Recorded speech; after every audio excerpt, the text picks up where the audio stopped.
Beautiful people, and welcome to Ways Breakfast, the show where we dive into conversations that shape our lives and our future. My name is Chioma Kalu, and as always, I won't be doing this by myself. I've got my amazing co-anchors with me, the ever-thoughtful Okikio Lataiwo Jalupo, and the amazing Goodness Idehe. And together, we're going to be unpacking today's conversation, which is centered on the price of neglect, the National Assembly staff, threatening to picket and all of that. But before we get into that, let me meet my ladies and find out how they're doing. So good morning, ladies. Good morning. You guys look beautiful. Thank you. How was your week? Thank you. I tried. How was your weekend? Fine, full of events, a lot of consultations, and then back to work life. I know, right? So that's how my weekend went. Okay. What about you, Goodness? Oh, my weekend went well with CDM. We had the moving power of God in our midst. Yeah, I went to church and service was very awesome. I think I spent almost all my day in bed on Saturday. I think I only left the bed like 20 minutes when I went to, do a bit of shopping to refill for the month. But then it felt so good to rest. I said, today, I'm not going anywhere, right? I shut out, I didn't cook, I didn't do anything. I just got up, showered, and went back to bed. Had breakfast right on the bed there. I didn't even, because, man, I was tired, right? And then again, I was a bit under the weather, so I needed to rest my feet because I have a sprain there. So it felt so good, and I would recommend it because I would take your recommendation. Take it. Jesus, it was so good. I was so refreshed. So on Sunday morning, I felt so alive. Because to be very fair, we struggle a lot. We hustle. This Lagos alone, I think everybody that live in Lagos, you must work. It's a lot. If I used to tell people that traffic wears me out. Traffic is hard work in itself. Sitting down there, hearing people shout. In fact, I feel like I enter a lot of people's family conversations when they're over the phone in the bus because you're hearing everybody is loud, the car horns blasting. So when you get home, you're drained. And they're asking, it's not just to sit inside the bus, it's beyond that. Mentally, you're very stressed. So as I took that break that Saturday, it felt really good. So take my recommendations. I'll take it. Maybe next year. Oh my God. Because I can tell you for a fact that my whole year is planned out. Booked. So there's no space to do therein that. somehow for me to squeeze in that holiday. But one thing I've realized is that just like you have intentionally rested, if you don't do it, your body will do it for you. Last month was the most trying time of my life. And I was like, what is this? When they start to relate certain things to village people, but you know that truly you have just exhausted your body and your body is just trying to struggle to get, that rest by all means. So, yes, that recommendation is very important. It's really good. Anything that helps you rest, because sometimes lying down on the bed does not necessarily mean rest. For someone like me, my brain is always working. So that resting is fake. Trust me, even if I lie down on the bed, I'm already thinking about 30 different ideas. Maybe that I might never use, but for some reason... the brain has to work. Exactly. So anything that helps you rest. Whatever it is, reading a book, whatever. Dancing, eating food. Chopping people's money. Whatever makes you happy. I'm not part of this. All right. So we're going to have to go through stories making headlines in today's newspapers, but we'll do that when we come back from this break. Don't go anywhere.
Tell us you're a Nigerian without saying a word.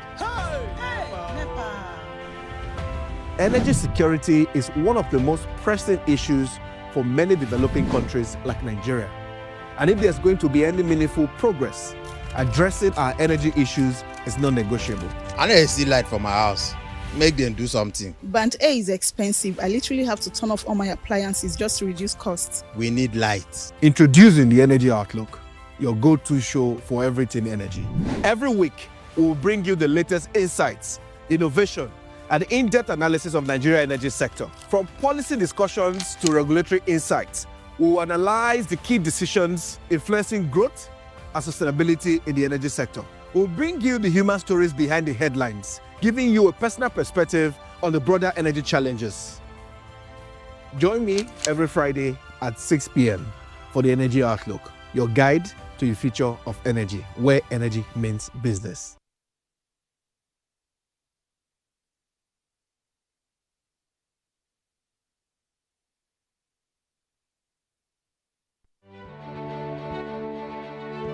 Nigeria, by extension Africa, battles a growing youthful population and with little or no meaningful engagement leaves a ticking time bomb on our hands.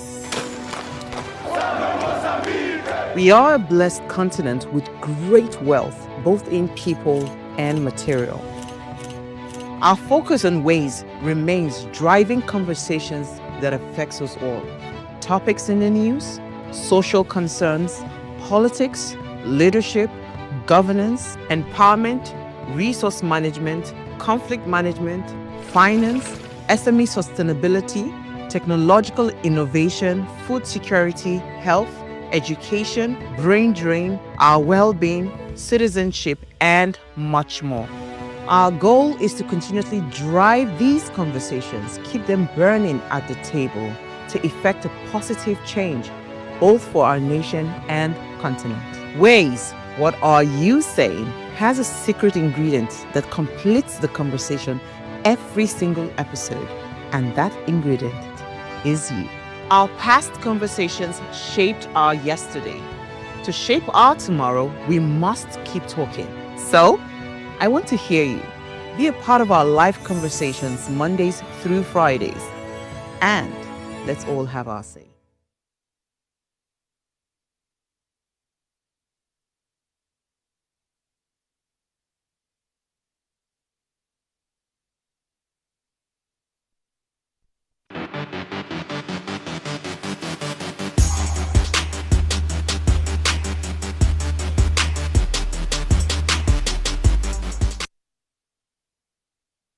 Welcome back to the show. And remember, in today's conversation, you are the main ingredients in the conversation. I would like to hear your thoughts. So our phone lines are open. You can call us on 0702-500-7749 or 070-1424-2420. And if you're yet to subscribe on our YouTube channel, click the subscribe button now. Like, share the link, tune in to channel 145 on your GoTV, and don't miss today's discourse, right? So we're going to go straight into the papers, and we'll be starting with the Punch, and Kiki will take us through that. Right, into the Punch newspaper. The headline is Screaming Terrorism. Retired generals back calls for state of emergency. Ex-military chiefs, state of emergency will speed up anti-insurgency efforts. Only large-scale troop deployment can defeat Boko Haram, says the Northern Elders. Bono dismisses call, says Irabo entitled to opinion. And below that, we have E1 Lagos. Brazilian team win Lagos electric boat race. How Osun Amotekun shot 2 siblings dead, says stepmother. Gunmen kill 4, shoot teenager near Lagos barracks. NMA conducts court-ordered checks on Kanu and submits report. Above that, we have petrol remains 865 naira per litre amid Dangote's free delivery.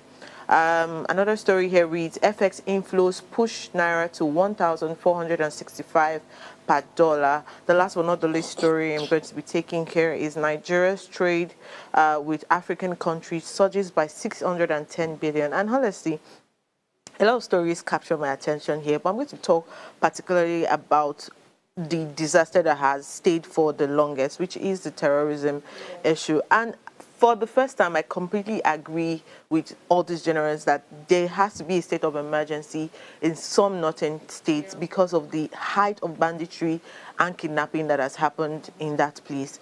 Rivers State got their state of emergency, and it was not even this bad. So imagine somewhere where people are being displaced every day, soldiers are being killed, even borders are being taken over, and we still don't have a state of emergency. And when we're talking about large troops, maybe this is what we need, you know, a strategic attack. No, it's not enough to be tactical, to just know where to go, where they are based, but then strategic in terms of being able to attack many places at the same time, to be able to get these people under, or these insurgents or whatever they call them, under control. Over and over, Nigeria has experienced banditry, and it's getting worse. Trust me, 2025 has not had it bad as it has been over the last years. So maybe now it's time for the president or the other generals, even the governors who are saying that people are entitled to their opinion, it's almost like they're in a limbo of, or they're in their own bubble of what security is now. You can barely travel through any state without seeing someone being robbed or being robbed yourself or kidnapping from someone. So, of course, the North has to start to look at state of emergency for that state to start to experience some level of sanity in any way. Let's not even start to talk about Benue, but let's look at, you know, Borno, Kaduna, all of these very key areas, and now start to look at what security, you know, plans should go into that place. You know, I've been saying this for the longest, right? Rivers State's state of emergency was very baseless because there are more states that need these things, especially in the north. Northerners, it feels like they're detached from other parts of Nigeria because these people have not had a year that they actually know peace. It's from one attack to the other. And I would always reference one former general we had on the show one time. And this man is telling us it's a guerrilla warfare. So these people have to attack first before they will now come and study how they attack. I'm like, so you people will always have to wait for the attacks up. These are lies we're talking about. You are the ones that they've placed in charge of security. You should secure our lives. So however you do it is none of our business. But figure out how you're going to take care of these people committed to you. So state of emergency is long overdue in these states. Yeah. Genuine state of emergency, because we see cases where there's a state of emergency, the governors are still functioning, the LG are still functioning. It's like business as usual for all of these people. So genuine, because Nigeria always makes you think that you have to say the real truth. When truth should actually be real to start with, but it's only in Nigeria that you have to specifically say, give me the real truth, because there's always something under. And I believe that there's some people that are even gaining from this banditry, from this kidnapping, because if not, why does this thing even exist? Why does it exist to start with? And you know, these people operate like they have an intel. You know, they do. They don't operate like they do. Enough information. Detailed. Yes, they have a lot of information. Why is it that we don't grasp? It's just very few times we've heard, oh, that we got this person in custody. And like I would always say, and then when you catch them, the next thing we heard, oh, they are repentant Boko Haram members. We're integrating them back into the society, making it difficult to actually reduce the mayhem. Because what is your guarantee that when you integrate this person back, he's not going to, you know, go back and become maybe an intel to the ones that are still, you know, inflicting all of this. There's no even transparent structure in place to show that the people, this is what they go through to become repentant. Exactly. You know that some of them, basically, I'll just put it out there that they are being funded by even some of the top government officials. So if they are giving them this repentant opportunity, okay, allegedly. So if they are giving this mercy, this pardon and everything, most likely they won't want to bring it out, you get, because they know that they will still use these same people out, and they are the one that are pushing them into this, funding everything. So if it's totally open to the space, trust Nigerians. We are very good at, you know, cautiously looking at some things, and to avoid all those stuff of, okay, eyes are focused on them, okay, yes, they're repentant, people already know where they're staying and everything. It will also thwart their own plans. That's those officials to say, or the big men to say that funding it is to thwart their plans. So once they say, oh, they've given them pardon and everything, their own is just to, okay, let Nigerians forget about them. Whereas they know that they're still going to continue. You know, just before we go into your papers, I remember, I think it was last year or early this year, over 200 children from school were kidnapped in Kaduna, and the bandits, they asked for a ransom of how many million, you know? And then I think after like 2 days, these children were all returned. And then the governor comes on national TV and says, oh, we didn't pay any ransom. You know, we just got that. I'm like, tell me something else, sir. So you people can actually achieve this. Meaning, it's either you know the bandits or something has happened. But you people are not being transparent with it. This man kept saying on that national TV, because they kept asking him, how did it happen? Did you pay? And he kept saying, we did not pay, but I think we should focus on that the children are back. You know, and how were they released? Yeah, it just goes to show the lack of transparent structure you spoke about. But anyway, sadly, that's the reality of things right now. So let's go into your newspapers now. All right, so now let's look at the Guardian newspaper and let's see what we have. Below the masthead that says, the first story, cooking gas scarcity pushes price to 3,000 naira per kg. And alongside, we have confusion as status quo order pits pleas against NBA. Also, Lagos residents lament flash flooding, urge government to enforce planning laws. That story is in the page 3 of the Guardian newspaper. And the Guardian leads with a story that says, government may earn 1 trillion naira yearly from capital gains as new tax causes start. That story is in page 6. And we have World Teachers Day. Happy World Teachers Day. Happy Teachers Day to everyone in the entire world. World Teachers Day, Tinubu, NLC, and British Council lament education challenges. That's story is on page 4. I won't be taking everything, but let's look at another. We have fresh violence, mass displacement, tests government's grip on security. We have a whole lot of story. But take a look at the Lagos residents lament flash flooding, urge government to enforce planning laws. It's so still amazing that we still have heavy rainfalls in October. Because I'm still wondering, September, normally in Nigeria weather situation, we basically know June, July, August has more of raining season, but we have it. I was even thinking that probably the rain is going to stop in September. But no, it's raining heavy, and there are some certain areas in Lagos that are receiving it in a big time. We have like residents of Ikota and Lekki axis of Lagos State have sent a passionate save our lives. Lekki lives matter.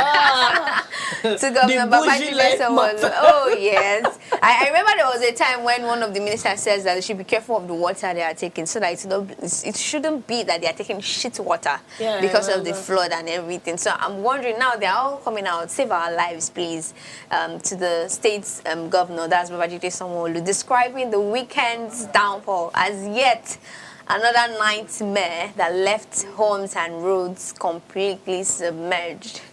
That reminds me, I just want to crack a funny joke. I remember the time when we were returning back from work and we were going on this island, Lekki Axis, and Chaba was the bulldozer moving in the flood with her feet. Don't do that.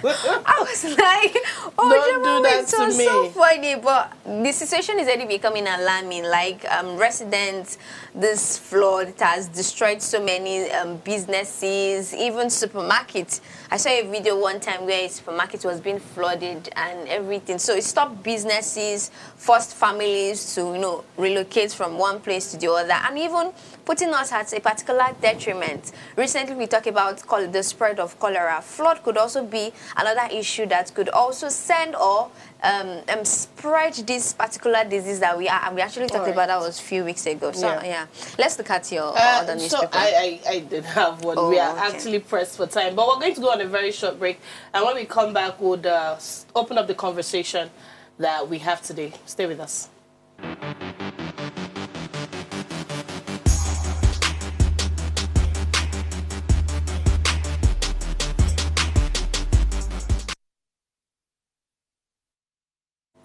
Now, you see, the tension within the Nigeria's National Assembly is rising as the workers under the Parliamentary Staff Association of Nigeria, PASAN, has, they've issued a fresh threat to picket the National Assembly complex over unresolved welfare demands.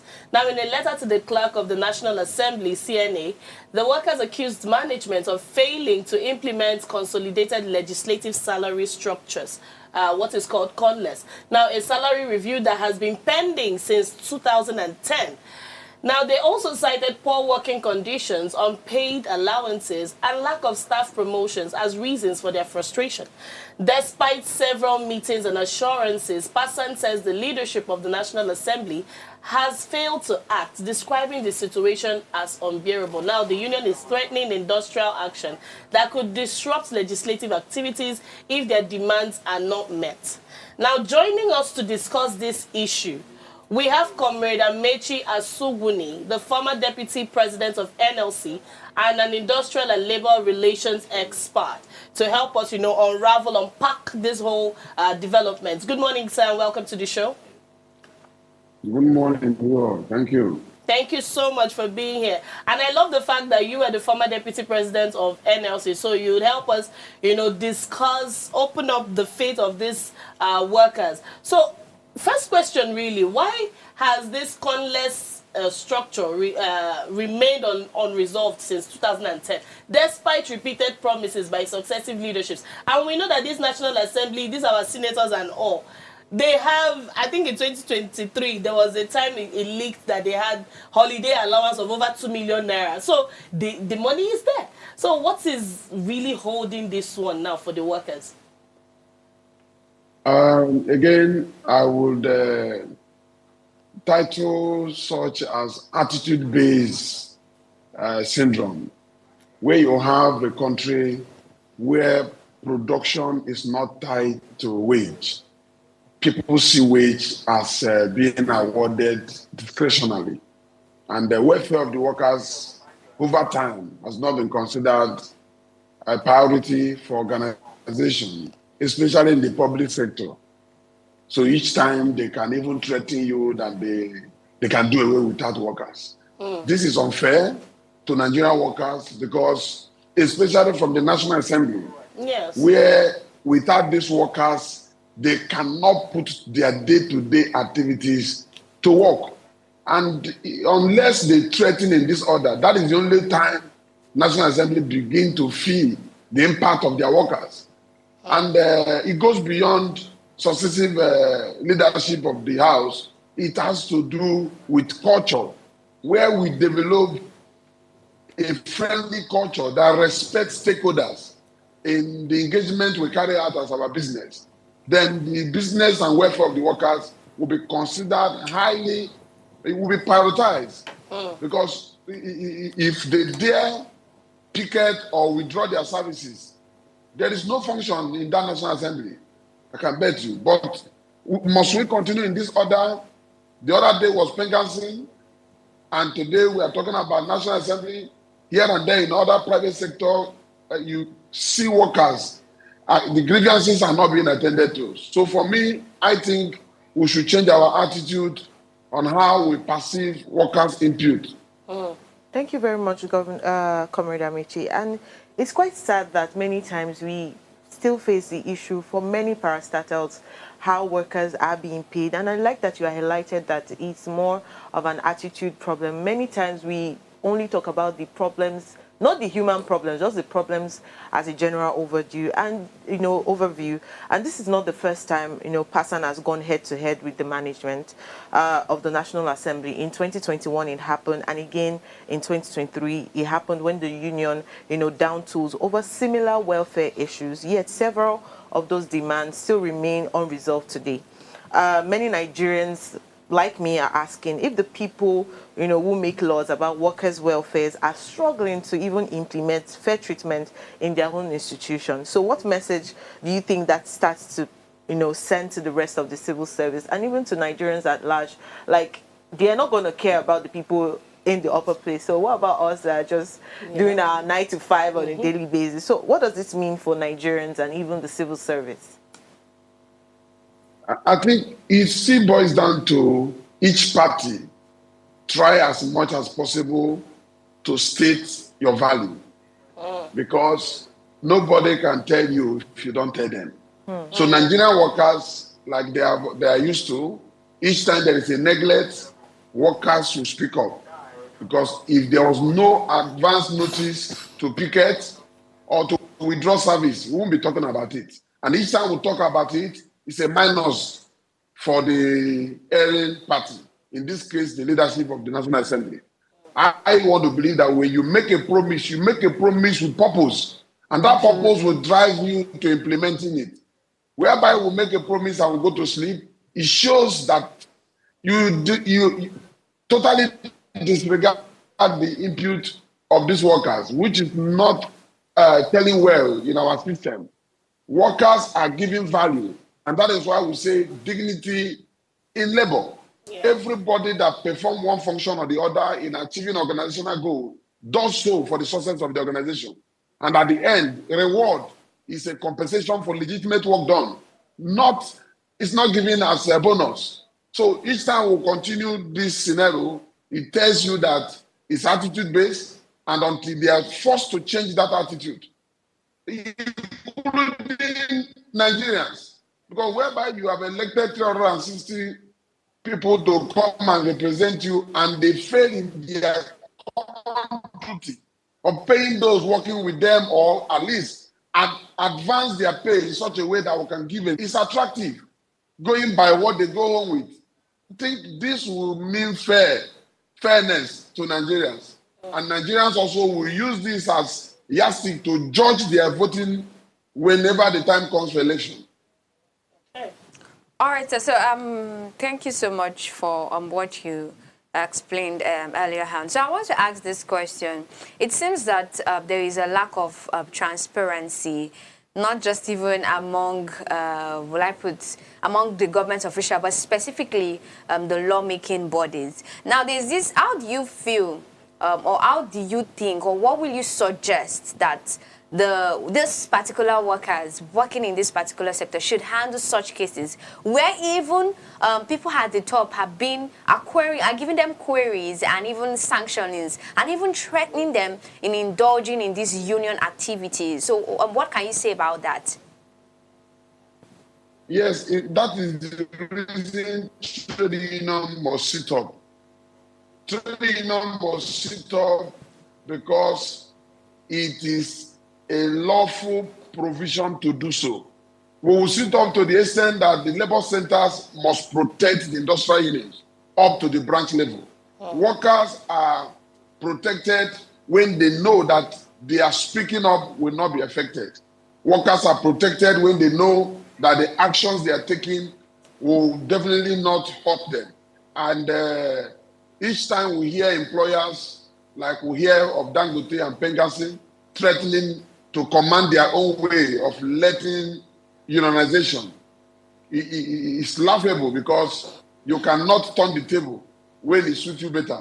And I believe what we should do collectively is to promote that workers must speak up at all times. What is risk if you don't speak up? People who say whatever they pay them is okay, whatever goes is fine, are not supposed to be elected to represent the workers. People who dare the risk to say we will represent the workers means that it does not matter who is your boss. When it's wrong, you speak up. When it's wrong, you raise petition. If you cannot do it by yourself, the center of the workers can do it, which is the trade union. So if the trade TUC and NSC stand there as an umbrella to supervise the activities of other members of the industrial union, and they do so without fear or favor, whenever you compromise, you set a wrong precedent, and then tomorrow it can be used against you even. Yes, sir. Well, just to button, the NLC, I'm afraid sometimes we are very scared to actually rely on the NLC, because we've seen NLC come out time and again to tell us, oh, we're going to protest, about this and about that. And maybe a day to the protest is cancelled, or maybe a day after, maybe day one of the protest, we see, oh, don't worry, we've had conversation with the government, and then they relax. And at the end of the day, the demands are not met. So we're back to square one. So how can we you know, ensure that NLC can actually fight for us as workers? Because with this new trend, it's very difficult to believe them. Yes, you know, there are things that some of us understand better than the ordinary Nigerian that is not a trade union, that is not a member of the trade union. Now, when NSC or TUC issues ultimatum for protest, for strike action, it is common that the employer, on the other hand, will do everything possible to avert this very protest. And one of the tools they use, which is lawful, is to engage in advance. And when they engage in advance and make promises, it becomes difficult to seek out protests when somebody have told you in 2 weeks' time, I will comply. Because the protest will eventually call for meeting. And the meeting can never continue without allowing parties to go home to implement. So when you have that experience, to them at the table, it's reasonable to postpone or cancel or shift. In most cases, suspend. But the Nigerians who already plan to undergo public holiday using the protest avenue or rest at home will not start saying they are doing nothing. You informed us yesterday, today you cancel. They are not making such expression because they want the welfare of the workers done. They are doing so, most of them, because I have interacted with a lot of Nigerians who had planned to travel for 2-3 days using the occasion of NSC action. So whereby you don't go on that action, to them, you have disappointed them. Yes. But to Nigerian workers, they've gained something. Because every move of suspension of action, there is a shift of welfare positively on the side of the workers. It will never remain the same. Anytime there is a notice to go on action and the employer come out to promise, definitely they may not get 100%, but most times 70% of their request is being admitted. And at that point, he will not say, he who fights and run away lives to fight another day. So they can employ that kind of principle and move on. All right. So there is hope, and Nigerians will still trust, because without this NSC or TUC, the worst would have happened. Okay. Well, please, sir, hold on to that thought. We're going to go on a short break, and when we come back, we'll continue the conversation.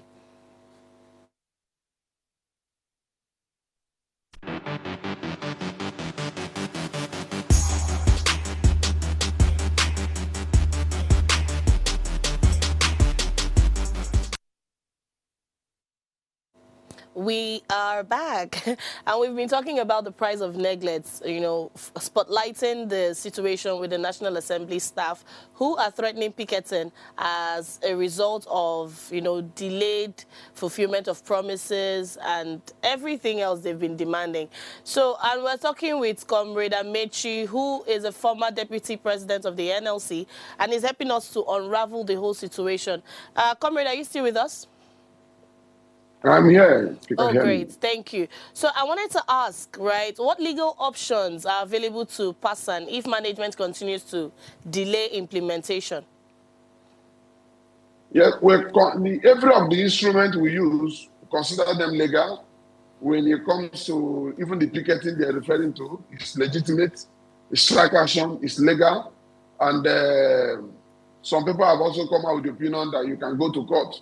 And you know, average Nigerian knows that employers are closer to court than the employees. Yes. Therefore, the option of going to court is not a necessity for workers. They believe that if you're owing me my entitlement, you should be able to pay me. What would they use to pay the lawyer? If somebody is already crying for wage, and then you expect that person to hire for lawyer service.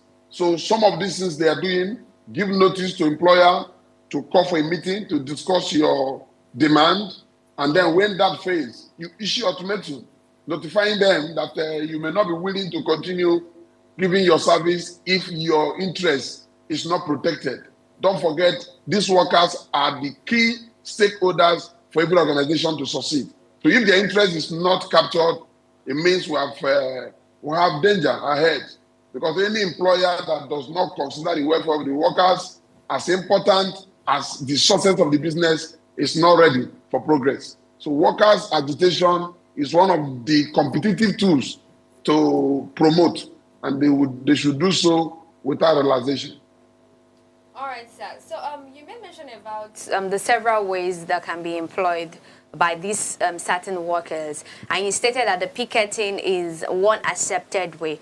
But yeah, I want to ask you, do you really believe in this? Because the management of the National Assembly had said that this planned picketing, apart from its potential to disrupt legislative activities, it will also constitute a threat to national security. How true is this? Because these same workers are clamoring for salary, correction of their salary shortfalls, remittance of their statutory deductions such as taxes, pensions, and even the national housing funding. So if the picketing is one way they could go about, why is it that the management of the National Assembly see this as a national threat?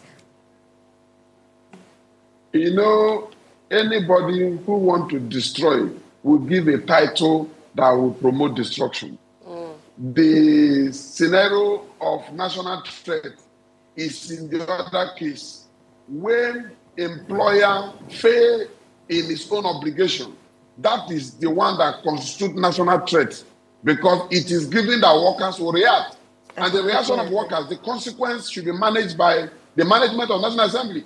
Because they inform you, you are aware of what they're talking about, you are aware of the challenge, failure to attend to their need.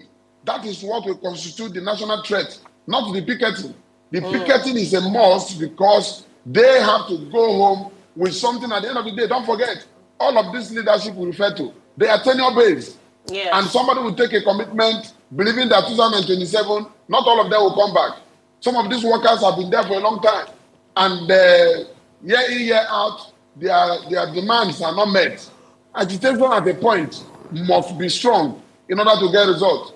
So it does not constitute any threat. Rather, now that they know, then they should solve the problem at hand before time. If they don't solve this problem, it means they are the one promoting the national conflict. You should also know that one of the consequences of low salary is that it promotes agitation that could become uncontrollable. They say an hungry man is an angry man. So the best solution is to nip it now in the bud. Not temporary solution this time around, I think permanent solution. But now, this problem is now glaring to all Nigerians. But there's still the issue of who is to mediate this issue. People are asking, is it the National Assembly leadership who is already failing at this? Is it the Ministry of Labor that's supposed to address this thing, or the union themselves, which has been reported that many of the ESCOs has been banned, from practicing or even be part of the, union in any way? So who exactly should start to mediate this standoff beyond, NLC giving their own viewpoints and their future forward plans? Yes, I think it is known and it's practicable. The Ministry of Labor remain the right umbrella for intervention. It is the primary duty of the Ministry of Labor to intervene, invite the National Assembly and the workers, mediate and ensure that the right thing is done. If not now, a time frame will be agreed upon for the implementation. That is the only way to avert crises like this. But what if that doesn't happen? What if the Ministry of Labor doesn't, participate in inviting any of the concerned, people to the table? Is that possible? No, it's possible that Ministry of Labor is not even notified. It is possible that it's not put on notice and may remain silent until the management of National Assembly draws attention.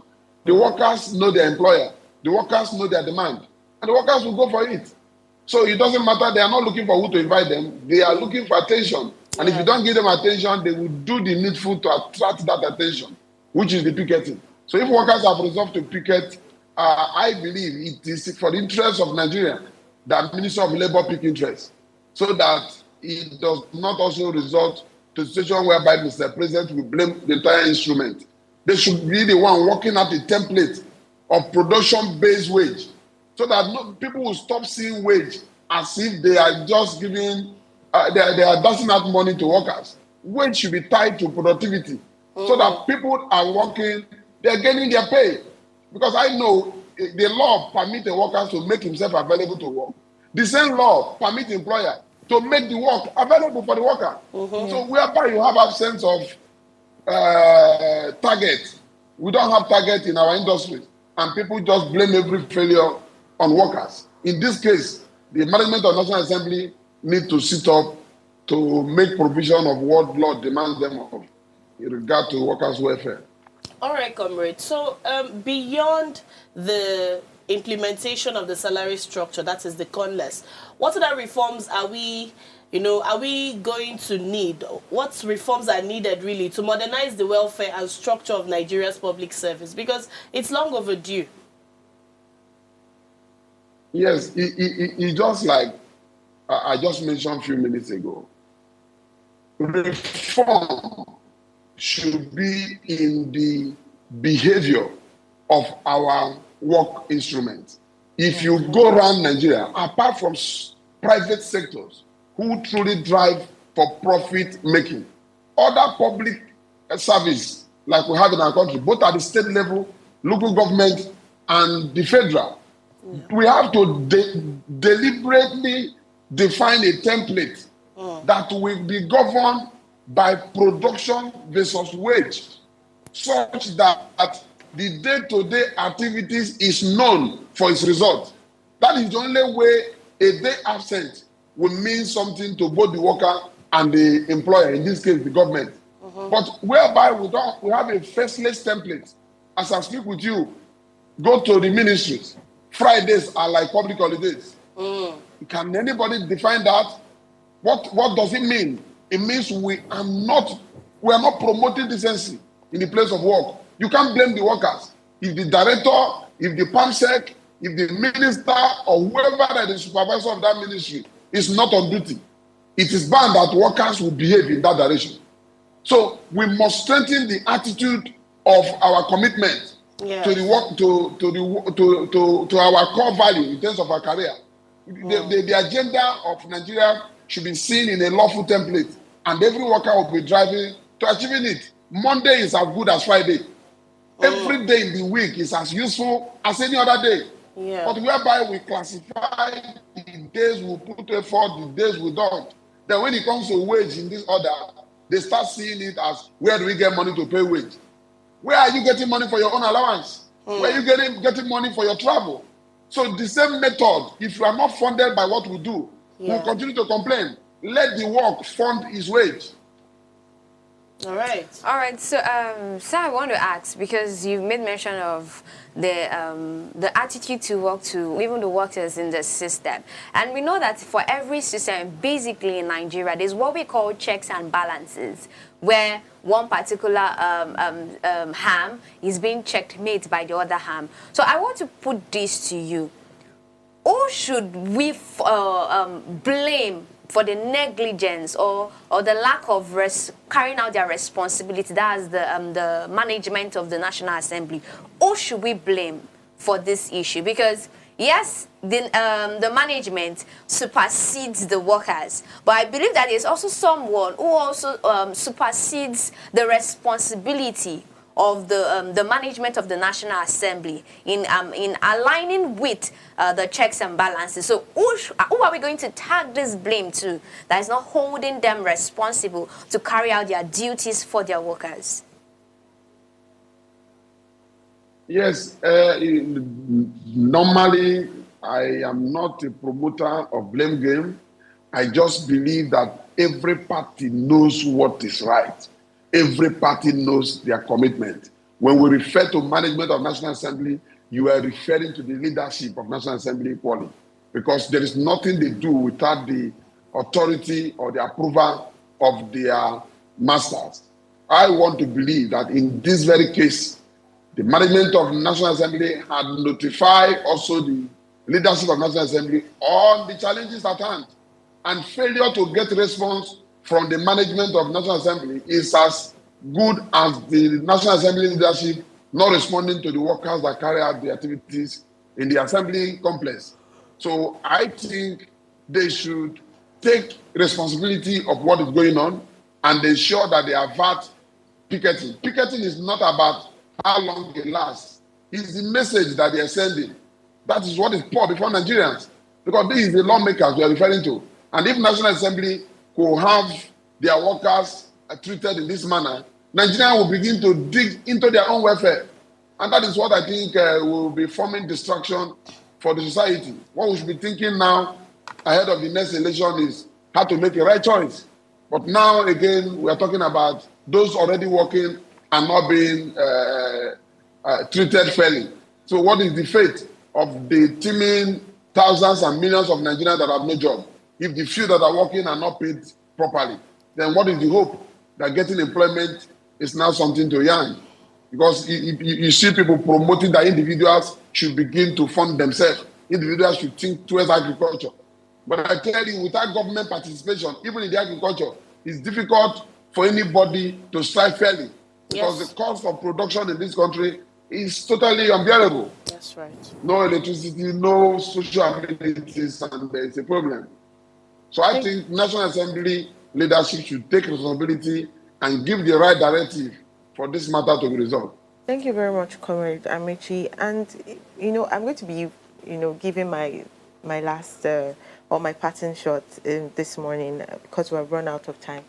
But, I always like to relate everything that happens in Nigeria or I like to tie it to the elections, because most of the time, this is how leaders are elected. This is how our policies, reforms, all of these many things that we are saying, this is how they come to play. It's either the past government have put that in place and then the next government is not going to change it. It's only in Nigeria that we see that every 4 years, there's either a new tenure, there's no continuity of any sense. So moving on to 2027, which is the major election coming, if we don't get a solution to many of the reforms, many of the wages, many of all of these issues that are surrounding workers in Nigeria, how should Nigerians start to react?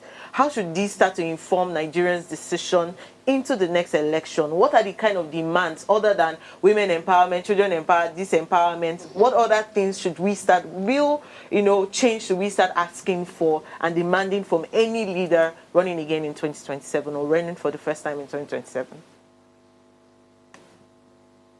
For me, the single thing to demand, especially through the same National Assembly, is the electoral reform. Electoral reform is the only instrument that they know that when Nigerians are aware that their vote will count, they will come out massively. And if they come out massively, they will speak the language of democracy. But this is what the people in power don't want. And then the next thing they did was to run around to say they want to make law to compel Nigerians to come out to vote. You take advantage of my number and then you switch the number in your favor. Make a law that transmission of results right there from the polling unit will be made, and anything contrary become a violation and null and void to that very polling unit. Until we demand massively, and I'm using this medium to make such demand, let the National Assembly make effort to at least that very portion of the Constitution, that transmission of results will be expressed and right from the polling unit, so that nobody is giving room to between the polling unit and the collation center to change figure and switch parties' result to another. Let Nigerians be encouraged to participate in the election, so that when right people are in office, I tell you, they will do everything possible because they will go home with less. Now, people are funding themselves ahead of the next election. People are saving money because they believe they want to buy their vote, and they spend less of it for the interest of Nigerian workers, even the general interest of the people. I think we should promote electoral reform, allow Nigerians to make the decision. Once they know the system is working, you don't need to tell Nigeria to choose who lead him or her. They will definitely come out a mess. All right. Unfortunately, that's all the time we have this morning. Thank you so much, Comrade Amaechi, for your brilliant insights you have shared on this conversation. And to you out there, I mean, we've seen that you cannot preach good governance when the people who make governance possible feel abandoned.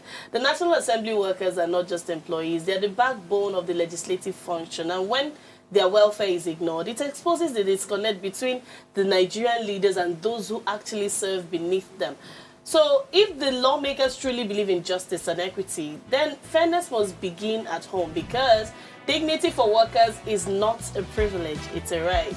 Do ensure you subscribe to our YouTube channel at Official Upgrade TV. You can interact with us further, drop a comment. Most importantly, we have a lot of engagements on social media. Please be a part of it. And remember to like, share, comment, invite your friends and family to watch us.